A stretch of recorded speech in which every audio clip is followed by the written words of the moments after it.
ayun. So, as you can see, makalas. So, kasi as usual, nagre-renovate ng shop. Ano to, yearly renovation to. Halos yearly kami nagre-renovate. So, ngayon, nag-order kami ng sink. Kahapon pa namin to, kahapon pa namin to inaantay dahil dapat asap to kasi. So, ngayon lang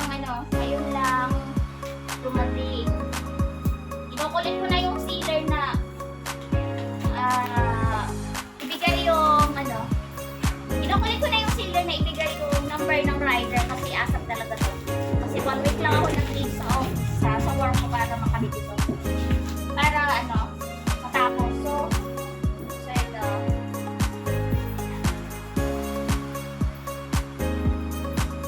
So, tingnan natin. Ano ba?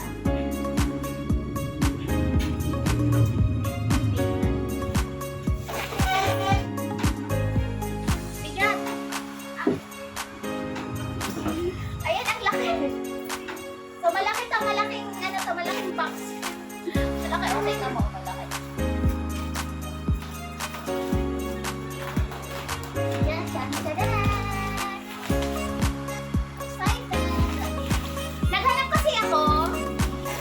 ako dito sa handyman, sa mga mall, wala akong makitang safe na itim.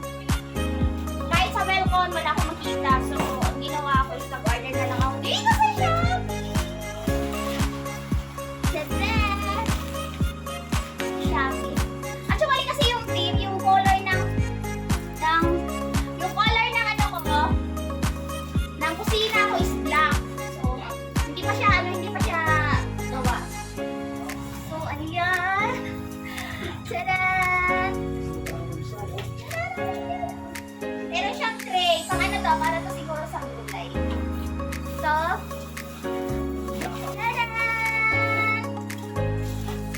Mga tubo, mga pipe na gagamitin. Guys, ang laki! Hindi ko na-expect malaki pala to. Tadaan! Tadaan! Wow! Laki ng sink. Malaki. So guys, iyan na natin na ilalagay ko. Laki ng karton niya. Yan, tanggalin mo ito. Pa! Hoy! Ito naman. Tama, mainit pala eh. Mainit? So ito guys, Ano kasama mo dito? may kasama siyang faucet. So, faucet niya is laki! Ang laki! Tadaan! Guys, ito yung inaantay namin kahapon pa na hindi. Serious pa!